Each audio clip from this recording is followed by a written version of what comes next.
جب بندے کافر کو، بندے گناہگار کو قبر میں رکھا جاتا ہے نا، قبر کہتی ہے اے بندے کافر، تو میرے اندر آ رہا ہے،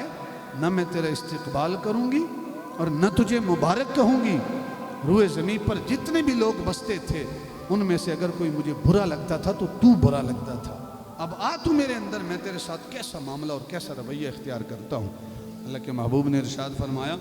حضرت انس راوی ہیں، قال رسول اللہ صلی اللہ علیہ وسلم یحرم ابن آدم، کہ ابن آدم بوڑھا ہو جاتا ہے، یعنی اس کی ٹانگیں قبر میں ہوتی ہیں، بوڑھا ہو جاتا ہے،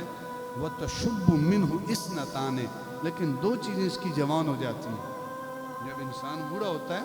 تو دو چیزیں اس انسان کی جوان ہو جاتی ہیں، وہ کون کون سی؟ فرمایا الحرص علی المال والحرص علی العمر، کہ ایک چیز کہ اس کے مال کی جو حرص ہے وہ بھی بڑھ جاتی ہے جو بوڑھا ہوتا چلا جاتا ہے،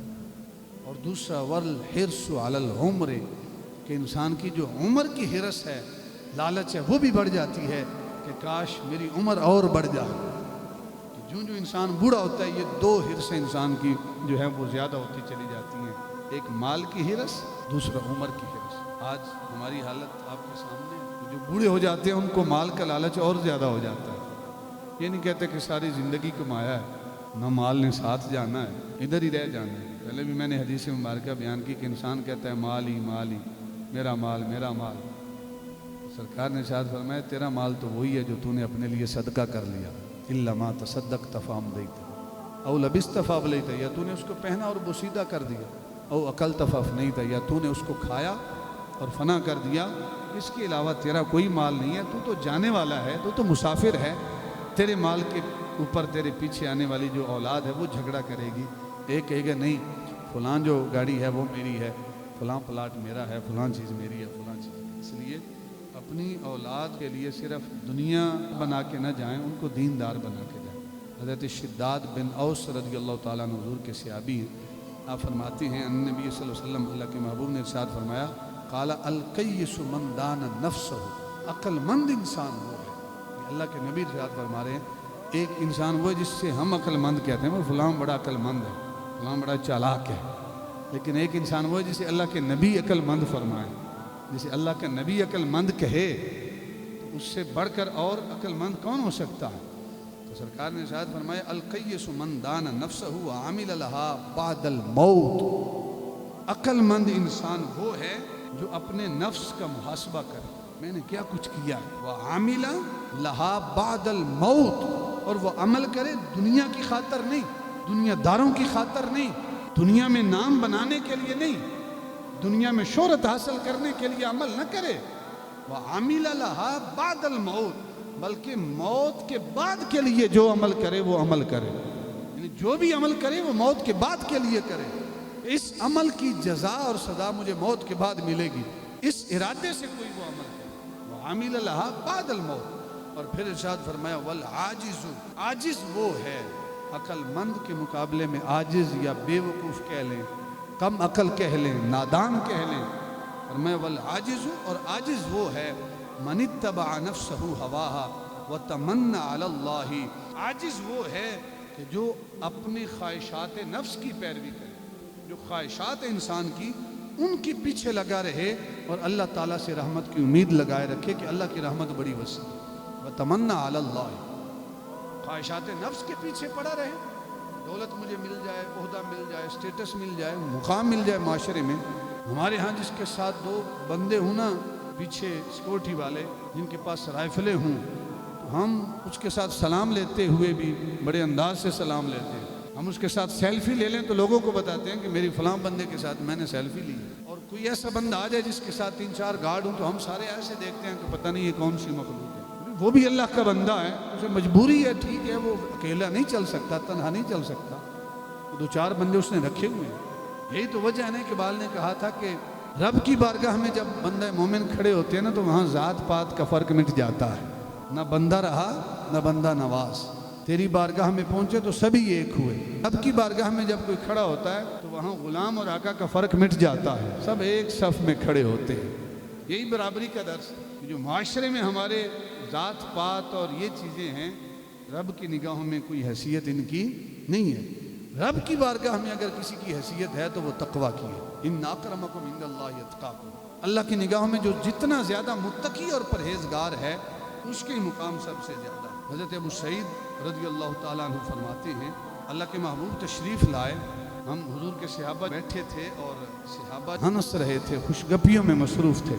جب سرکار تشریف لائے نا تو محبوب خدا نے ارشاد فرمایا کہ جو لذتوں کو ختم کرنے والی ہے اس کو یاد کیا کرو۔ وہ کیا ہے؟ وہ موت ہے۔ لذتوں کو ختم کرنے والی اس کو یاد کیا کرو۔ پھر سرکار نے ارشاد فرمایا کہ جب انسان قبر میں جاتا ہے فَإِنَّهُ لَمْ يَأْتِ عَلَى الْقَبْرِ يَوْمٌ إِلَّا تَقَلَّمُ، قبر ہر روز انسان کو پکارتی ہے، فَيَقُولُ، اور ندا دیتی ہے، اور قبر کیا کہتی ہے؟ انا بیت الغربت، اے بندے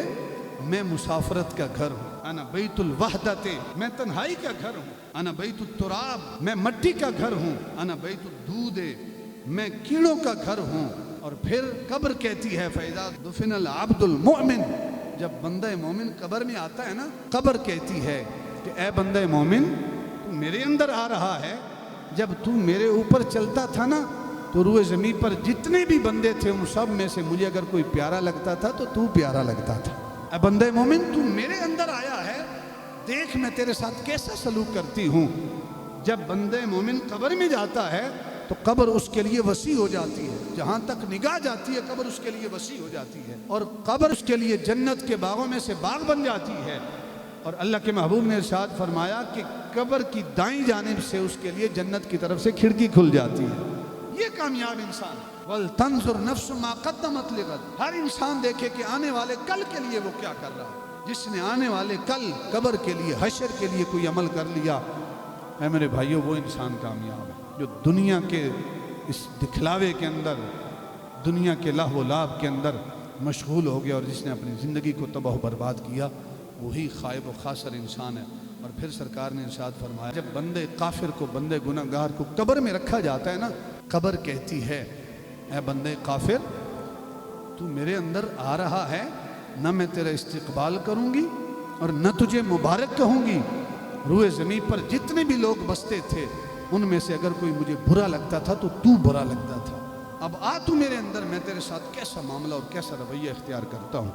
اب آبی جی وقار سرکار نے ارشاد فرمایا جب بندے کافر کو، بندے گناہ گار کو قبر میں رکھا جاتا ہے نا تو قبر بجائے وسیع ہونے کے، بندے مومن کے لیے تو تا حد نگاہ وسیع ہو جاتی ہے،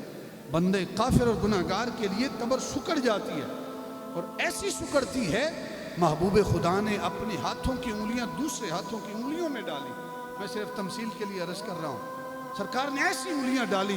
اور فرمایا کہ بندے کافر کی ایک پسلیاں دوسری پسلیوں کے اندر ایسے داخل ہو جاتی ہیں، قبر اس کو ایسے گھسیڑ دیتی ہے آپس میں۔ یہ ہے وہ انسان جس نے اپنے آنے والے کل کے لیے کوئی عمل نہیں کیا، اور پھر اللہ رب العزت اس بندے کافر اور بندے گناہ گار کے اوپر اژدہا چھوڑتا ہے، بڑا سانپ چھوڑتا ہے۔ اور وہ سانپ کیسا سانپ ہے؟ سرکار نے ارشاد فرمایا کہ 70 ایسے سانپ چھوڑتا ہے جس میں سے ایک سانپ صرف زمین کی طرف رخ کر کے ہلکا سا سانس لے لے، ایک سانس لے لے وہ سانپ، زمین کے اوپر اس کے بعد کوئی چیز اگ نہیں پائے گی، اتنے اس کے زہر کا اثر ہوگا۔ ایسے 70 سانپ اللہ اس بندے کے اوپر چھوڑ دیتا ہے جو قیامت تک کے لیے اس بندے کو ڈستا رہتا ہے۔ ایک سانپ ہلکا جب کسی کو نظر آ جائے، گھر میں نظر آ جائے، انسان کی طبیعت بدل جاتی ہے،